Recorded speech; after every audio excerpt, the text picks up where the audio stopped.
Sumarji bongkar rahasia Dirtek PSSI, naturalisasi Jairo Riedewald dan kompensasi Shin Tae-yong. Sumarji, Direktur Teknik PSSI, akhirnya angkat bicara mengenai berbagai isu hangat, mulai dari proses naturalisasi Jairo Riedewald hingga kompensasi untuk Shin Tae-yong. Apa saja yang diungkapkan Sumarji? Temukan penjelasan lengkap mengenai keputusan-keputusan penting ini yang akan mempengaruhi masa depan Timnas Indonesia.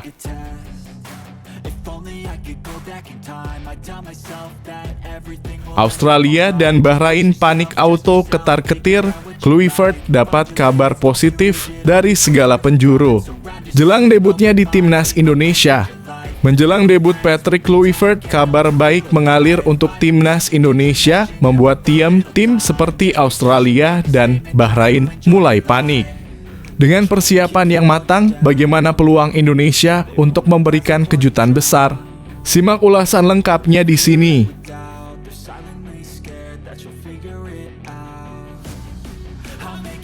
Sandy Walsh dilirik klub Asia akankah pindah ke Malaysia? Media Belgia mengungkapkan bahwa Sandy Walsh sedang dalam incaran klub-klub Asia. Rumor ini menyebar cepat dengan Malaysia disebut-sebut sebagai tujuan potensial bagi sang pemain. Lalu apa alasan klub-klub Asia tertarik pada bek berusia 28 tahun ini? Simak fakta-fakta terbaru yang bisa mengubah karir Walsh ke depan.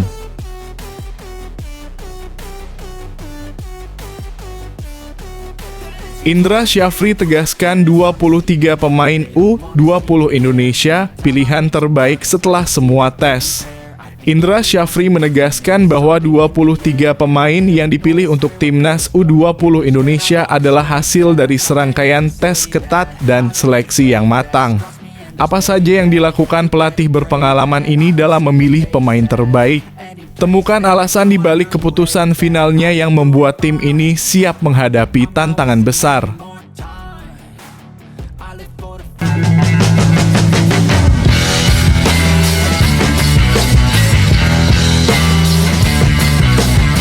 Sebelum kita lanjut ke berita terlengkapnya, alangkah mulianya bagi kalian untuk tekan tombol like dan yang belum subscribe, tolong subscribe channel ini. Sumarji bongkar rahasia Dirtek PSSI, naturalisasi Jairo Riedewald dan kompensasi Shin Tae-yong. Sumarji, Direktur Teknik PSSI, akhirnya angkat bicara mengenai berbagai isu hangat, mulai dari proses naturalisasi Jairo Riedewald hingga kompensasi untuk Shin Tae-yong. Apa saja yang diungkapkan Sumarji? Temukan penjelasan lengkap mengenai keputusan-keputusan penting ini yang akan mempengaruhi masa depan Timnas Indonesia. Ketua Badan Tim Nasional Sumarji memberikan tanggapan perihal 3 hal yang sedang ramai dibahas di media sosial.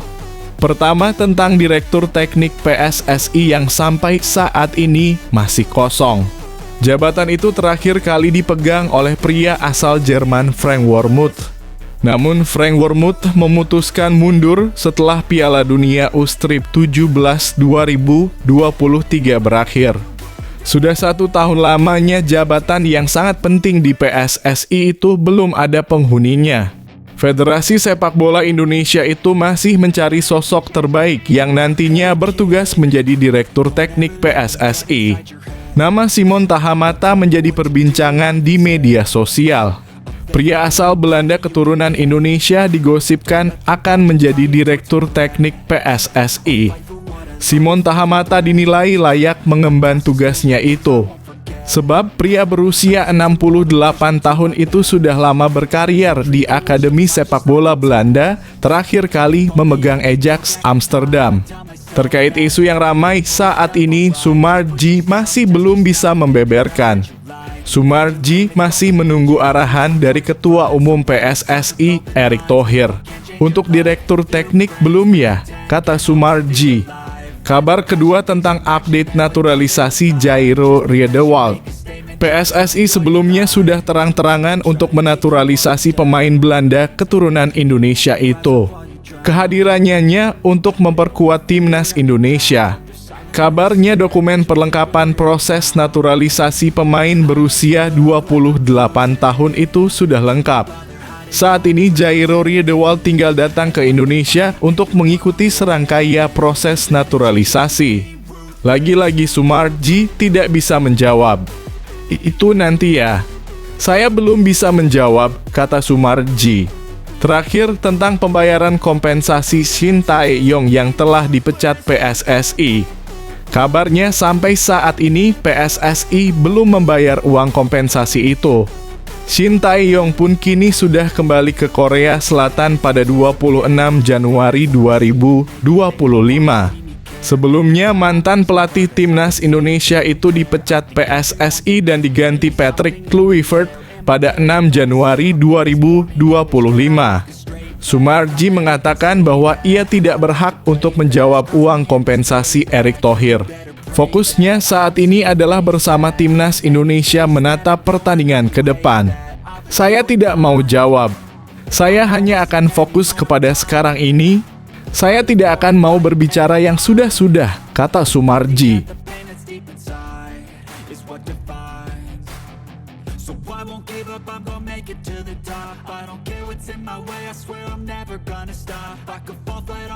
And I swear I will get back up, cause I don't deserve a thing, and the road ahead is tough. They'll try to kick you while you're down. They wanna rise up while you drown. They wanna fill your head with doubt. They're silently scared that you'll figure it out. I'll make it look like I'm losing. Won't bother hiding my bruises. And when they finally think you're wounded, then it's your chance to be ruthless. Australia dan Bahrain panik auto ketar-ketir, Kluivert dapat kabar positif dari segala penjuru. Jelang debutnya di timnas Indonesia.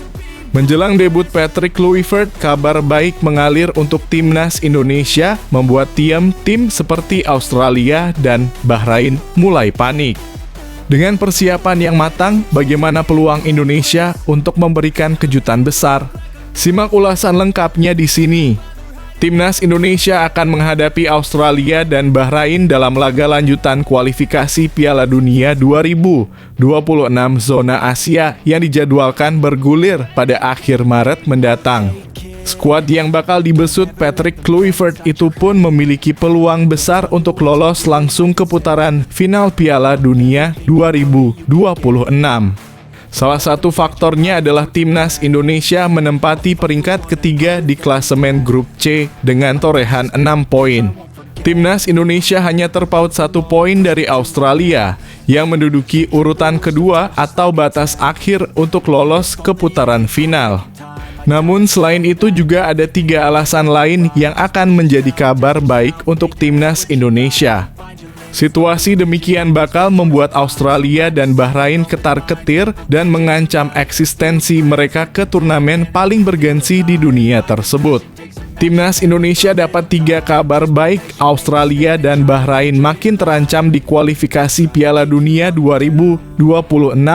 Tambahan kekuatan, timnas Indonesia dipastikan bakal mendapat tambahan kekuatan ketika bersua Australia dan Bahrain.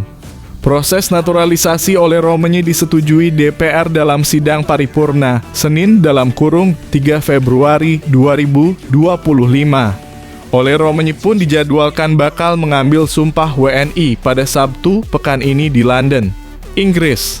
Hal itu disampaikan Menteri Pemuda dan Olahraga (Menpora) Dito Aryo Tejo. Untuk sumpah, pemerintah sudah menyiapkan jadwal pada 8 Februari, ujar Menpora. Oleh bisa bermain memperkuat timnas Indonesia di tanggal 20 dan 25 Maret mendatang. Lanjutnya, monster gol lokal. Kluivert bakal sumringah karena salah satu pemain langganan timnas Indonesia di sektor penyerang bisa bersaing di tengah gempuran legiun asing di kompetisi Liga 1. Sosok yang dimaksud adalah Egy Maulana Fikri. Ex-penggawa Lechia Gdańsk itu dalam performa terbaik yang terlihat lewat koleksi 9 golnya. Egy pun menjadi satu-satunya pemain lokal yang masuk daftar 10 besar top skor Liga 1 musim ini.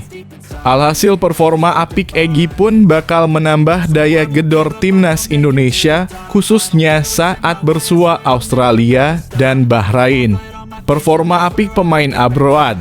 Para pemain abroad timnas Indonesia tengah mendapat banyak sorotan positif di pentas internasional. Mulai dari Kevin Dix, Jay Itzes, hingga Calvin Verdon. Dix memecahkan rekor sebagai satu-satunya pemain asal Indonesia yang berkiprah di liga terbaik Jerman, Bundesliga. Di sisi lain, Jay Itzes selalu menjadi andalan di lini belakang Venezia. Performanya pun terbilang apik hingga kabarnya menarik minat Juventus. Kluivert juga bakal semakin full senyum setelah melihat performa Verdon. Bek sayap keturunan Aceh itu masuk dalam kesebelasan atau tim terbaik Liga Belanda edisi Januari 2025. Hal-hal ini pun menjadi kabar yang sangat baik bagi timnas Indonesia jelang menghadapi Australia dan Bahrain.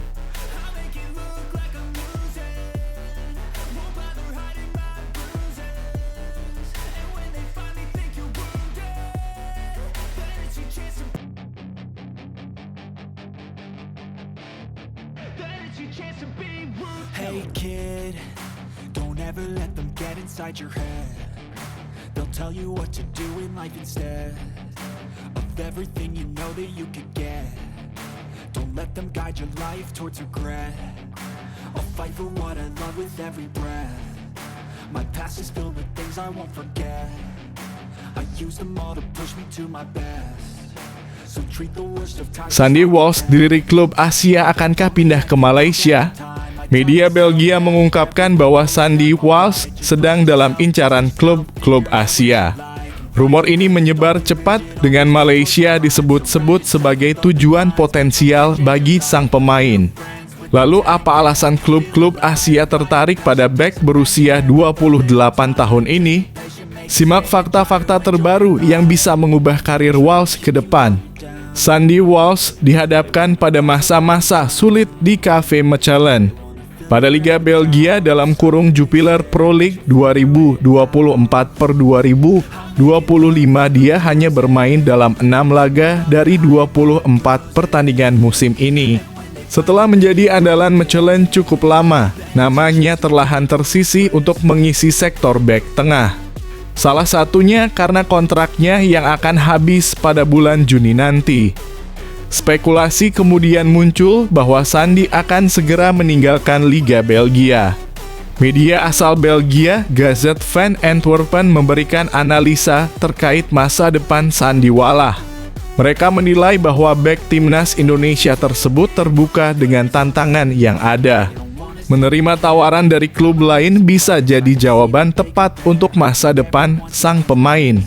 Selain itu, masalah taktikal jadi alasan paling krusial untuk mendepak sang pemain.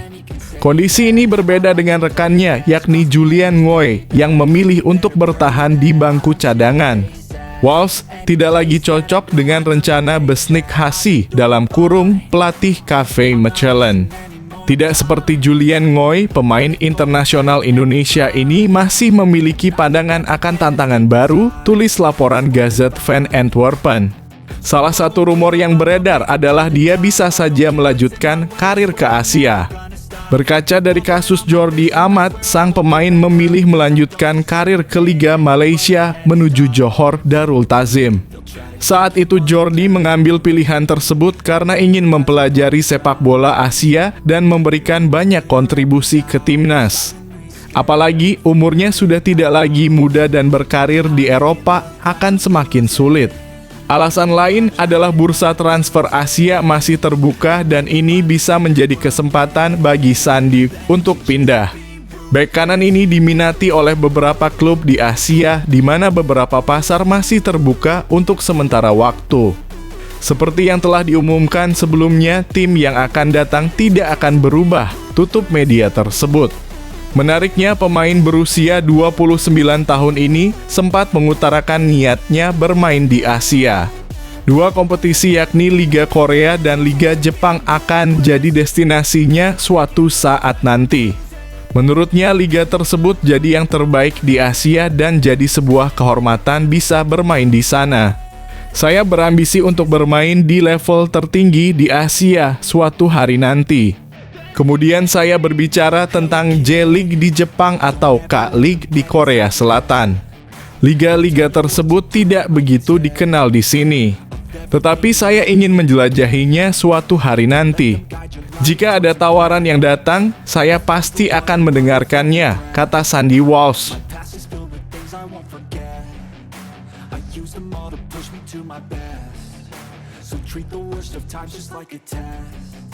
If only I could go back in time, I'd tell myself that everything will end up alright. Just push yourself, test yourself, figure out what you like, and find your limits, don't be rigid, always work towards a prime. Surround yourself with open minds, people can change your life. A few friends with intent can help you feel alive. Find a passion, take some action, and with a little time, just be patient, make a statement, try to enjoy your life.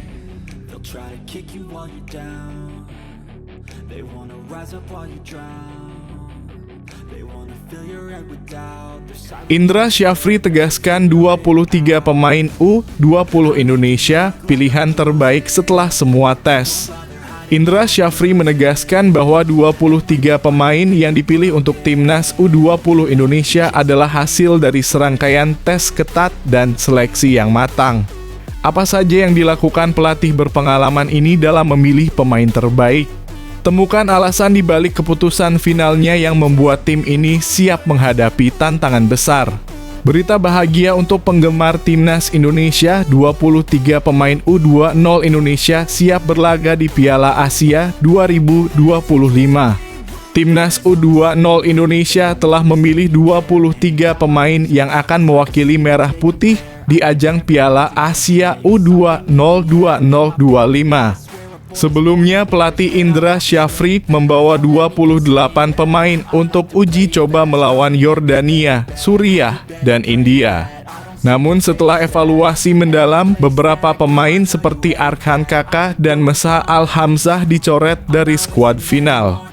Dua pemain lainnya, Dion Marks dan Tim Greipens, yang hampir mendapatkan status WNI, tidak dapat masuk karena batas waktu pendaftaran sudah terlewat. Pelatih Indra Syafri menyatakan bahwa 23 pemain yang dipilih adalah yang terbaik dan telah menunjukkan perkembangan signifikan di klub masing-masing. Indra optimis skuad ini dapat meraih hasil maksimal di Piala Asia U20 2025. Indra juga menekankan pentingnya kerjasama dengan klub-klub Liga 1 dan Liga 2 yang mendukung perkembangan pemain. Semoga 23 pemain ini mampu memberikan yang terbaik dan memenuhi harapan seluruh masyarakat Indonesia. Kami yakin bisa meraih hasil terbaik, ujarnya. Indra pun berterima kasih kepada klub-klub yang telah memberikan kesempatan kepada pemain muda untuk berkembang. Pentingnya menit bermain di klub bagi pemain muda juga disoroti oleh Indra. Pemain yang mendapat kepercayaan di klub seperti beberapa debutan kini bisa memperkuat timnas U20. Kami memilih 23 pemain ini setelah melalui berbagai tes termasuk fisik dan medis serta tes lainnya. Salah satunya Vandra Florasta yang berasal dari timnas U17 berhasil lolos dan bergabung, katanya bangga. Dengan hasil tes yang matang dan persiapan yang matang, Indra berharap pemain-pemain ini siap menghadapi jadwal padat Piala Asia U20. Para penggemar timnas Indonesia tentu bisa menantikan penampilan gemilang dari para pemain yang telah dipilih untuk membawa nama besar Indonesia di kancah Asia.